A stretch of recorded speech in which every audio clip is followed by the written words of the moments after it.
बिस्मिल्लाहिर्रहमानिर्रहीम। Dear students, अस्सलाम वालेकुम। ये सेकेंड ईयर के एक्सरसाइज 5.1 उसका क्वेश्चन नंबर 4 है। उसका पार्ट नंबर 6 है। 5x + 7y <= 35। ये इनइक्वालिटी 1 हो गई। और एक है हमारे पास x - 2y <= 2। ये इनइक्वालिटी 2 हो गई।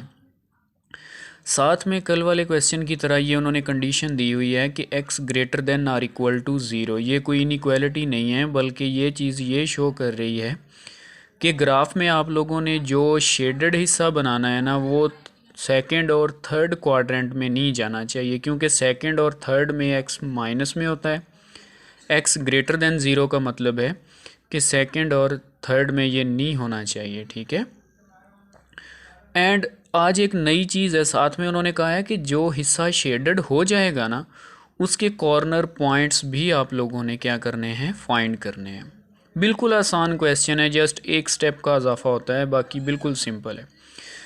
सबसे पहले वही प्रोसेस हम करेंगे कि ये जो इनइक्वालिटीज़ है ना, इन्हें इक्वालिटीज़ में कन्वर्ट करेंगे। 5x + 7y = 35 लिखेंगे इसको। इनइक्वालिटी 1 को हम नाम क्या दे देंगे, इक्वालिटी 3, यानी कि इक्वल का साइन लगा देंगे। सेकंड जो है x - 2y = 2, उसे हम इक्वेशन 4 का नाम देंगे। वही प्रोसेस सेम, पुट x = 0 इन 3। इस इक्वेशन में x की जगह 0 पुट कर दें।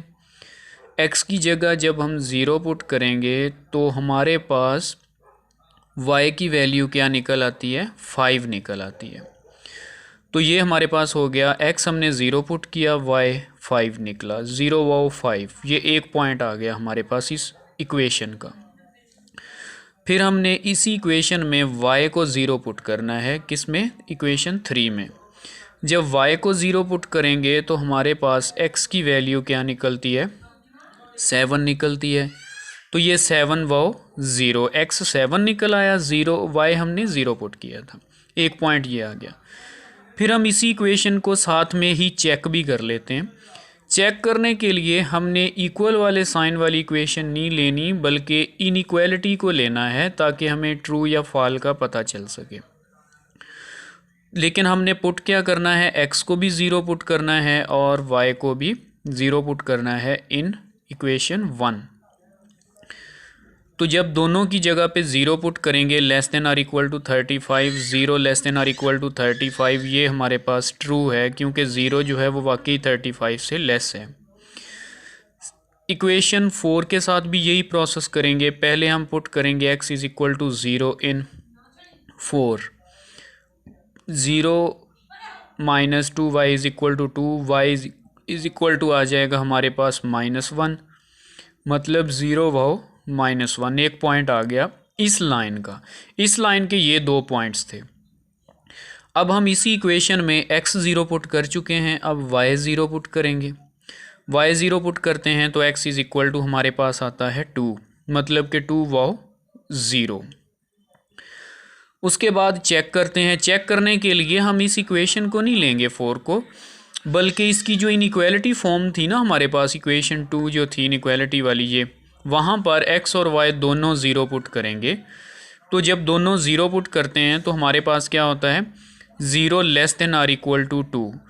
अब देखें बेटा, ये 0 <= 2 है, मतलब इसका ये हुआ कि ये ट्रू बन रही है, क्योंकि 0 रियल में भी 2 से लेस है। तो ये हमारे पास क्या हो गई, ट्रू हो गई। हमारे पास इक्वेशन के 2 पॉइंट्स इसके ये आ गए, इस इक्वेशन के 2 पॉइंट्स ये आ गए। दोनों को हमने चेक भी कर लिया, ट्रू है।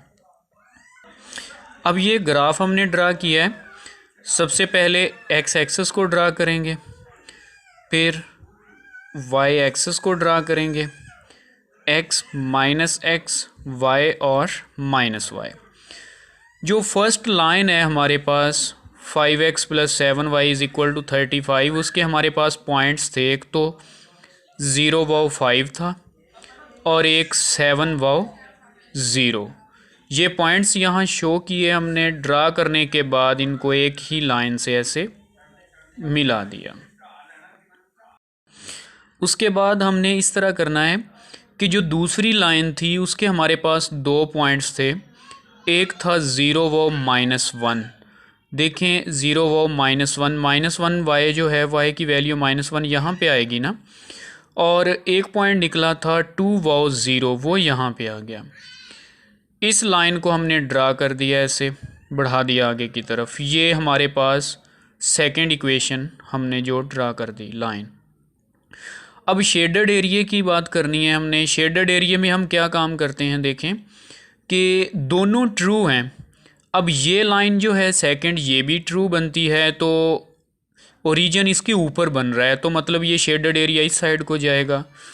ये लाइन जो थी ये भी ट्रू बनी थी, इसका शेडेड एरिया भी अंदर की तरफ इस साइड को आएगा। तो उसके बाद फिर हमारे पास ना ये एक कंडीशन थी x greater than or equal to 0 कि शेडेड एरिया जो है वो सेकंड और थर्ड क्वाड्रेंट में नहीं जाना चाहिए।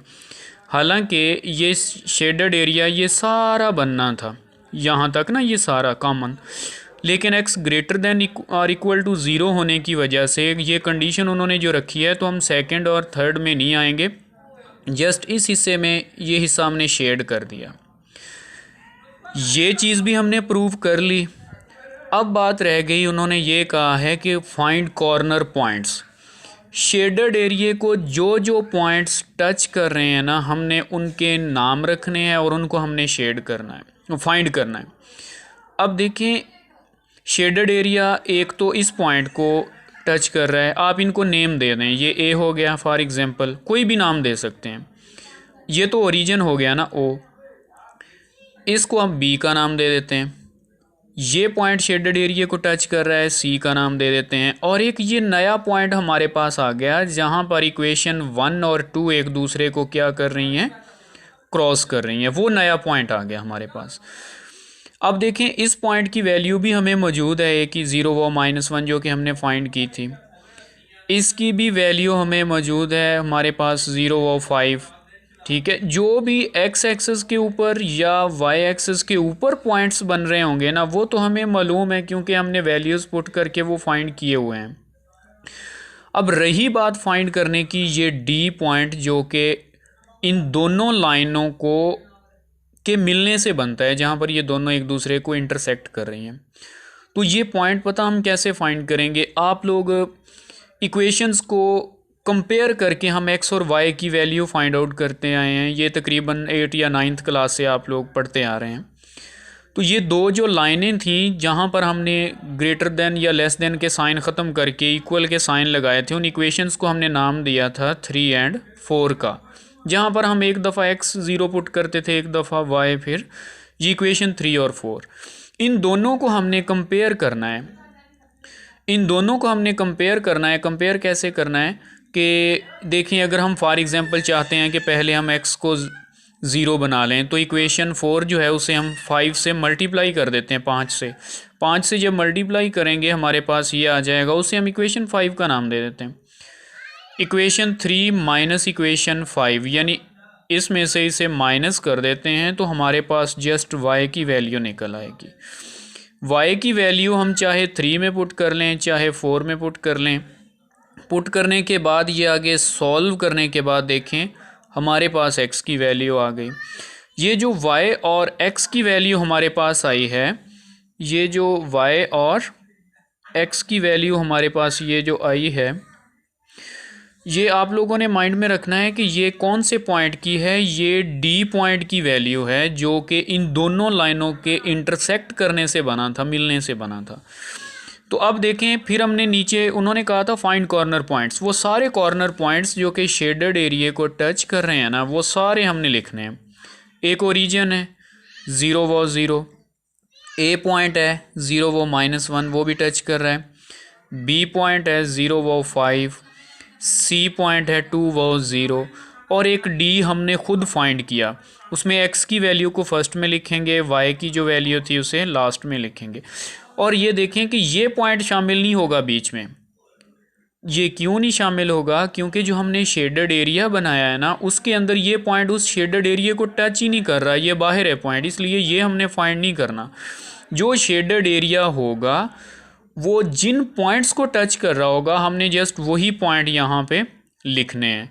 उनमें से कोई एक आध पॉइंट ऐसा होगा जो कि हमें खुद फाइंड करना पड़ेगा। वो कौन सा होगा? जहाँ पर वो दोनों लाइनें जो हमने ड्रा की हैं वो एक दूसरे को इंटरसेक्ट कर रही होंगी। उन्हीं दोनों लाइनों को कंपेयर करके हम पॉइंट्स निकाल के वो भी यहाँ पे लिख देंगे। ओके बेटा, अल्लाह हाफिज़, बेस्ट ऑफ लक।